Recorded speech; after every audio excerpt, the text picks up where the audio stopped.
Hello, everyone. Welcome back to our English podcast. We are so happy you are here with us today.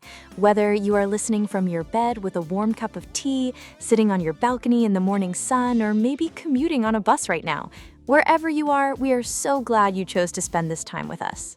That is right, Anna. And if this is your very first time joining us, welcome to the family.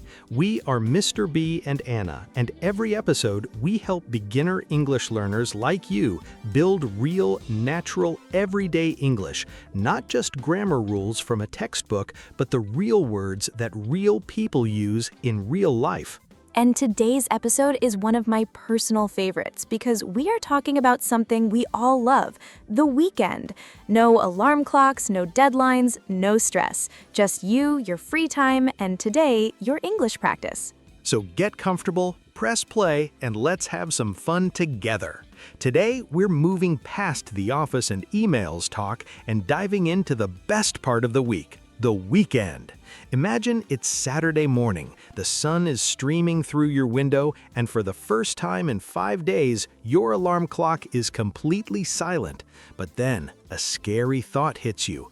If someone asked what you were doing today, would you have the English words to describe your freedom, or would you be stuck in silence? That is a great question, Mr. B. Welcome back to the show, everyone. Today, we are moving past the office and emails talk and diving into the best part of the week, the weekend. Exactly, Anna. We always talk about daily routines for work, but weekend routines are very different and much more relaxed. If you want to move from a beginner to a confident speaker, you need to know how to talk about your hobbies, your rest, and your personal life. I am so excited. Before we start, if you want to train your brain to think in English every single day, please remember to subscribe and hit that like button. It helps us reach more students like you. Okay, Anna, let's start at the very beginning. Saturday morning. Are you still an early bird on the weekend? Oh, Mr. B, I love the morning, even on Saturday. I wake up early, maybe around 7 a.m. I love the quiet of the house when there are no cars and no noise. I get out of bed, go to the bathroom, wash my face, and brush my teeth. It makes me feel more awake and ready for the day. Wow, you really are an early bird. My Saturday is the opposite. I am not a morning person on weekends. I hear the alarm or I just wake up and I press the snooze button. I think 5 more minutes, then maybe 10 more. I finally get out of bed around 9:30 or 10 o'clock. That is so late. But that's the beauty of the weekend. You can choose. What's the first thing you do when you finally wake up? The most important thing, coffee. I go to the kitchen and make a strong cup of black coffee. No milk, no sugar for me. It's my fuel. I love coffee too, but I like mine with a little hot milk.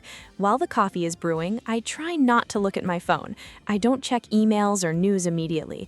I sit by the window and just think. It's very calm.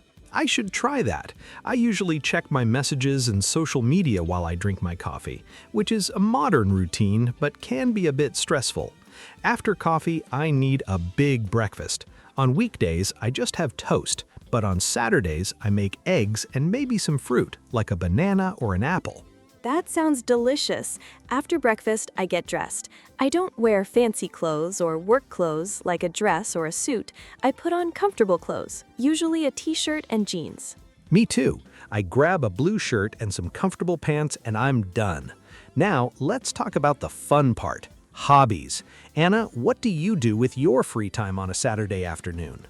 Well, as a student of art, my favorite hobby is painting. I spend a few hours painting in my room. It helps me relax and feel creative. Sometimes I listen to music while I paint. That is so cool. I'm not very creative with a brush, but I love sports. On Saturday afternoons, I usually go to the park to play soccer with my friends. It's fun to run and be active after sitting at a desk all week. That is a great way to stay healthy. Do you have any other hobbies? I love music, especially old rock music. Sometimes I just sit on my sofa, put on my headphones, and listen to a whole album. It's like a prize after a busy week.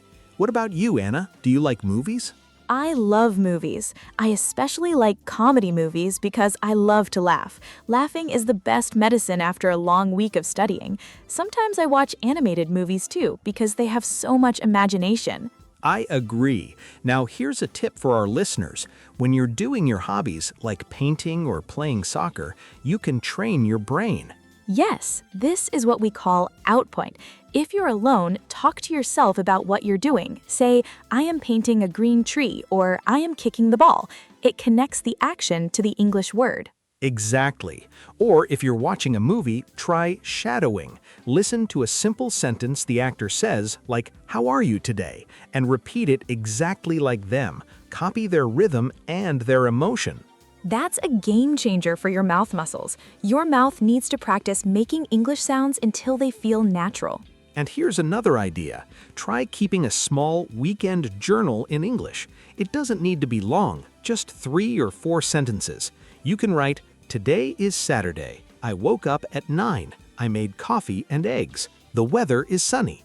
Simple sentences like these build a very strong foundation. I love that idea. Writing and speaking work together. When you write a sentence, you remember it more easily when you speak later. It's like planting a seed in your brain garden.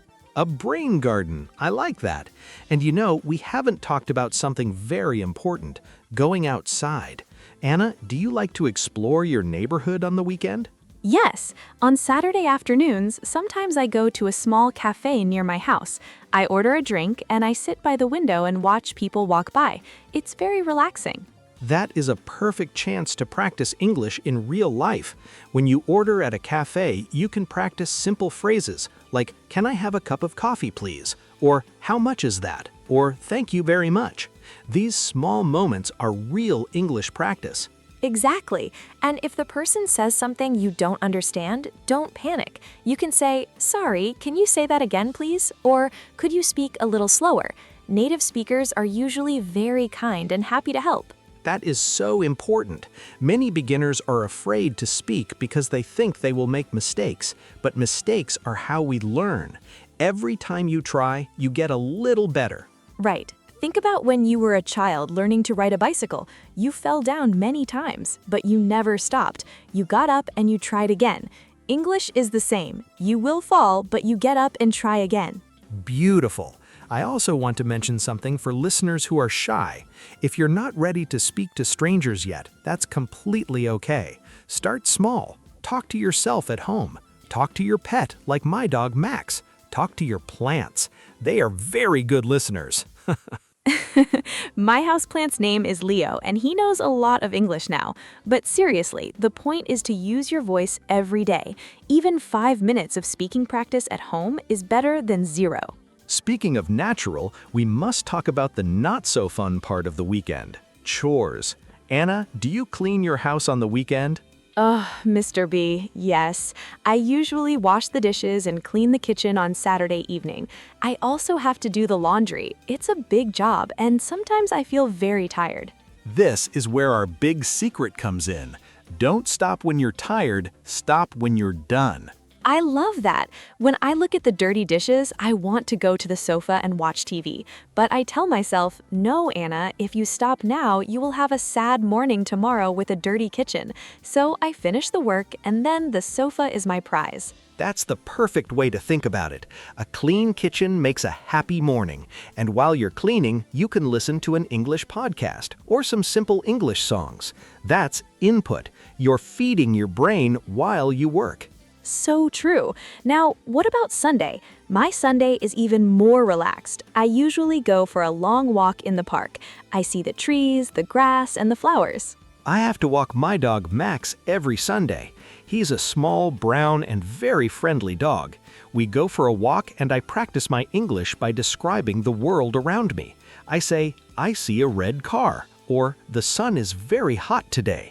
That's a great tip. You don't need a partner to practice speaking. You are your own best partner.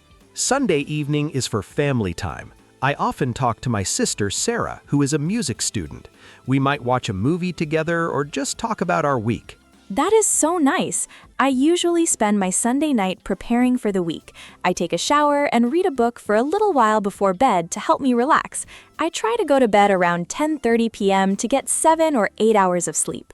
I try to go to bed early too, but sometimes I stay up late watching one more movie. Then on Monday morning, I'm tired again. It's a big circle. Well, at least you had a fun weekend. We have covered so much today. Waking up, hobbies like soccer and painting, cleaning and walking the dog. We really have. Remember, everyone, your English voice is important. Don't wait to be perfect to start talking about your weekend. Just start. Your brain will follow your mouth. That is such a powerful thought. If you use your mouth to speak, your brain creates a super highway for the language.